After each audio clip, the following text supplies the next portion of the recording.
Alcaraz reigns supreme in Rotterdam, while Denis Shapovalov make history in Dallas.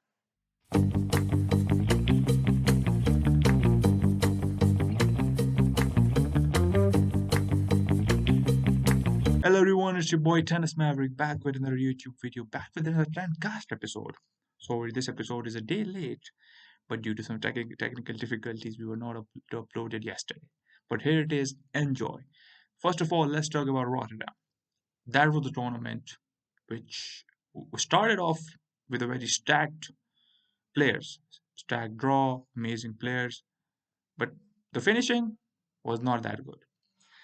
Like somewhat, to some extent, it was, but to some, it wasn't. A lot of answers were given to us, like what is the future of the ATP top 10? And a lot of top players in 2024, I think, will drop down of top 10 because of this. So, first of all, let's start off with Carlos Alcaraz, the winner. Yes, he wins his indoor title. He creates more history. He is the youngest man to win indoor, outdoor, clay, grass. He has done them all. He is amongst the greats, and he has done it at an age younger than them. So he has joined elite company, Federer, Nadal, Djokovic. Yes, Nadal has also done it, and Sinner has also done it. Now the question is, was his performance noteworthy? I think it was not up to the mark. Like we cannot say that Alcaraz is that at that level, but he was not still not at that level, and that is understandable because coming to this tournament, he was not feeling well. He was having difficulty of breathing. He had a nose strip at each match till the final. So that is like understandable. And winning tournament in these conditions against top players, who I am getting at in a moment, is amazing. And the thing is, in the last video, I predicted him to win, and the thing is, it went that way, which I was seeing it. The Van de Zandschulp match was a tricky one. Like if you see, the match started off with Van de Zandschulp breaking him, and eventually the U.S. Open vibes were giving out of this match because Alcaraz was not uh, playing that level. He was just like sometimes the forehand was in the line, sometimes it was just like very very weird errors. But somehow he found a way. His level was great at the end of the match. Then in the next two matches, Alcaraz reached a new level. He was not losing games. He was losing only like 6 to 7 points per set in each set on his serve, and he was incredible. Then comes the semi-final. Okay, I get it. Hurkacz is a difficult opponent on indoor, and what is even more amazing is that Alcaraz coming back from 1-4 down, love 40, to winning the set at 6-4. I think that was the whole picture it was giving you, that Alcaraz can do that. It doesn't even matter about the surface. It doesn't even matter about the conditions. He can come back. If he's playing that amazing tennis, he can do it, and he simply showed it to you. If that said, Alcaraz didn't had that peak level, which he sometimes finds and just he's on a roll. I think this match could have been ended very horrid way for Alcaraz. Even though there were still some mistakes, this match could have been ended in two sets, but he just dragged it to three. But Hurkacz is a quality player. He showed it once again that he was the top 10. Nowadays he's top 20, but still he showed. The final was against Demon, and let's have a moment of respect for Demon here. Like as far as I remember, he's losing big matches to Alcaraz or Sinner. Australian Open, he loses to Sinner. Rotterdam final, he loses to Alcaraz. So his 2025 is already looking amazing. And maybe this is a very stretched prediction, but Demon, I think, will be a fifth top five player before French Open. That is just my hypothesis right now because the level he's playing, and I think Demon would have hit that margin way before this if he were not injured in that Wimbledon quarterfinal. So He's still back. That is the good thing. That is the positive thing. And the final, if you see, that was not that easy. It could have gone Demon's way because the third set, at the start of this third set, the first two, four games were hella tricky. And if either player would have gotten the margin, he would have taken the set. So he Demon did amazing. But right now, he's just like, he's at that stage that, like some players in the past, we can just compare him to someone. I would say it was like David Ferrer or Songa. He's doing well, but he can't be defeat the top guys. So one day he will find a way, and maybe he will clinch the tournaments. But I am so impressed by him. Said that he thoroughly deserves all respect, and he has, I think, reached a new career high. It is six, and I think he will reach like maybe top four. He can do it. Like he's playing that good. Now coming towards the players which did incredibly horrid. The first one is Daniil. What is happening with him? He and the one thing, what is the highlight of this tournament is Bellucci defeating Medvedev and Tsitsipas. And may I remind you, Medvedev is a slam winner. Tsitsipas is a three-time slam finalist. Medvedev was the world number one. Tsitsipas has reached world number two, three status. And this Bellucci came to this tournament and just defeated them both and went to a semi-final. And who did he lose to? Demon. So Demon is at that level right now. He doesn't lose these kinds of matches, while these Tsitsipas, Medvedev, they are. So I think for Medvedev, I will make it short. I'm a huge fan of him, of his work, but I think he has to change some things because this is not working out, and he has a lot of points to defend. I think he's following the Tsitsipas path of last year, but he's gonna drop down way behind him because Tsitsipas does do well in clay tournaments, like he just vultures some points there. But Medvedev, on the other hand, he's not doing those on hard courts. And the slam points are also, I think, in the brink now. So I believe if this pattern continues, he's going to drop down of top 20. Yes, I'm not even kidding, not top 10, top 20. So Medvedev can have a very horrid season and be out of the picture. But still, it's very early to predict this. Like ATP 250, we have to wait. He's playing that Marseille. So let's see what happens there. As for Tsitsipas and Rune, one other guy, I think, yeah, we cannot count them out yet, but still they have to change something in their games because things are not working out right now. Coming towards the Dallas Open, that was another amazing story right now. Like, who is the winner? Denis Shapovalov. The return of Denis Shapovalov. I think Shapovalov from the November, he's gotten that form and he's winning tournaments. He just won one in Serbia and now here. And the amazing stat here is he defeated seed number one, two, and three.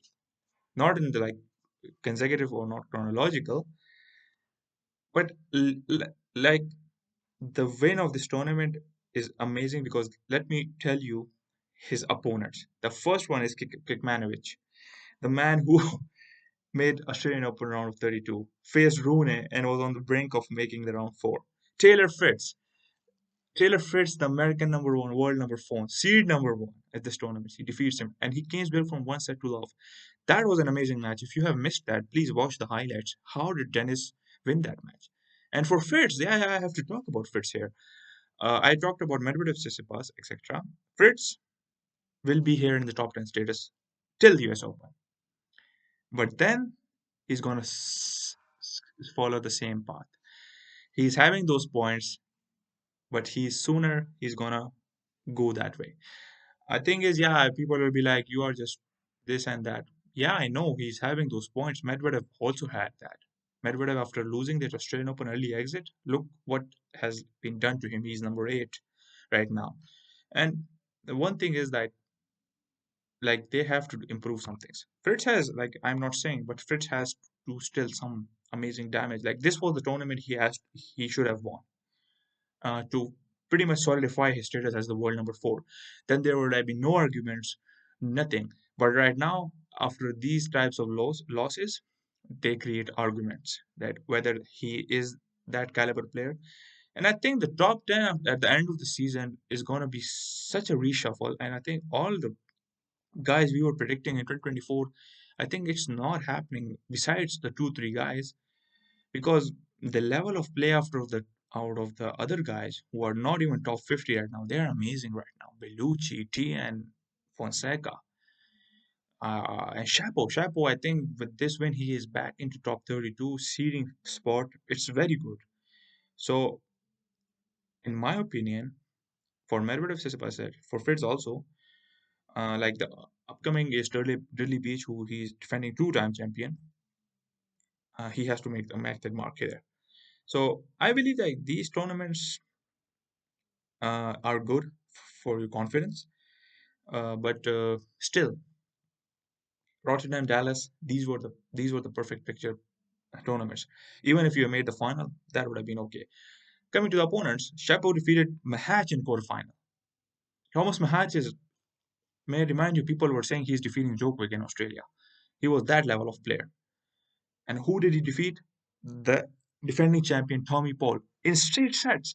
That's crazy. Like Tommy Paul was having such an amazing week, and he just make easy light work of him. That was incredible. And in the final, Casper Ruud. Now coming to the Casper Ruud picture, where do I see him? The thing is, for Casper, as much as I comment on it, like as much as he's not performing well on those big tournaments, he made a final on hard course. And let me bring another amazing stat. Casper Ruud has made more hard court finals in the past 2 years than Medvedev and Tsitsipas combined. Now talk about the level. Why he's number five? Like Casper is consistently playing well on clay, and he's improving constantly on hard. That is the reason why he's there. Like a lot of time I wonder, a lot of time people are speculating why is he here. That is the main key reason. Right now, Casper in the upcoming 2 months, he has a hell of a points to defend.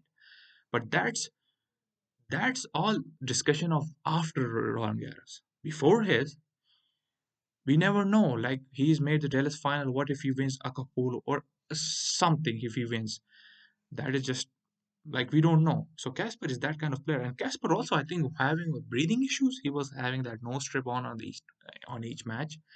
But even though Casper had an amazing week, and why am I like having pro points again for Casper and not for Fritz Medvedev? Because these guys are what can I say? Like they are not even trying right now. But still, this is about Shapo. This is his movement, and Shapovalov did amazing. I was not expecting that. This was not on my bingo card. Shapovalov has surprised me. That is like the second thing after Djokovic defeating Alcaraz. That is the second thing which is crazy. And defeating like the opponents I just described here is amazing, right? It's amazing. It's amazing. And he's back at top 32. So it's amazing. Now coming towards the good news, Djokovic is playing Doha. That is like not fully confirmed, but it is somewhat like he is fully fit. The injury is fine. It was not serious, so it's good to hear. Let's see the Doha entry list. So my next video is going to be probably about Doha drop review and prediction, and then the next video is going to be about Doha post tournament analysis. So stay tuned for that next week. Uh, Not next week, maybe in this week. So the entry list is pretty much amazing. As it's on front of your screen. Yannick Sinner, Carlos Alcaraz, Novak Djokovic. There is no Zverev. I think he has followed the path of clay. So Zverev, I think he really wants that rolling Garros, right? Let's see how well does he do there. And I believe on those tournaments we will also cover those in our upcoming video. Buenos Aires, that Brazilian 5 ATP 500. There is one player who I'm interested in, that is Fonseca, and pretty much all other players too. But let's see how does the clay tournament speculate. And pretty much it's a very amazing take by Alcaraz. He's not following the same path as he would for the clay season, because I think he has won the Roland Garros, and I think he needed improvements on the hard courts. So it's an amazing decision. Coming as a Rotterdam champion will be amazing. And the third guy is Novak Djokovic. Yeah, right now we're talking about it. Daniil Medvedev. Right now, Marcella, we have to wait. Uh, but if he doesn't do well in that, he's not going to be as a threat in the Doha draw right now. The fifth guy is Demon is a real legitimate threat. But still, if you see the names before him, Sinner, Alcaraz, Djokovic, Medvedev, yeah, even Medvedev sometimes beat him. Like Medvedev and Demon match is 50-50. But the three guys, I don't think Demon has beaten them. Yeah. The other is Andrei Rublev, still one of those guys. He just isn't that level, and he's still in top 10. But sooner or later, you're gonna see him outside of it. And I think post Wimbledon, I'm speculating it very late, but it can happen before that. Like Medvedev can pretty much be out of the top 10 after Miami. Like he's holding around 1,000 points there. So pretty much Medvedev could follow the path of Tsitsipas. Grigor, he will be back, and Steph is in the entry list. And pretty much it's very stacked. It is stacked than Rotterdam. And if the tournament goes incredibly well, like this is a entry list of a Master 1000, to be honest. So it's pretty much it's good to see it's upgraded to 500, but still it's amazing. The draw, uh, it's Alcaraz Sinner potential final, and it will be seeing who is coming in Novak's draw. So sorry, who is coming in Sinner or Alcaraz draw? Like it will be Sinner or Novak or Alcaraz or Novak. Let me show you some past champions. Karen Khachanov won it. Daniil Medvedev 2023 run. Everyone remembers it. That was incredible. So you can see the winners here. So pretty much this is it for this 10cast this week. As I said, we'll be coming back for the draw, prediction, and preview of Doha. And if you guys like the video, like, comment, and subscribe. And also, please leave your feedback in the comments below. And this week's question is, when will Daniil Medvedev leave the top 10? Yes. So if you guys like the video, like, comment, and subscribe. Peace.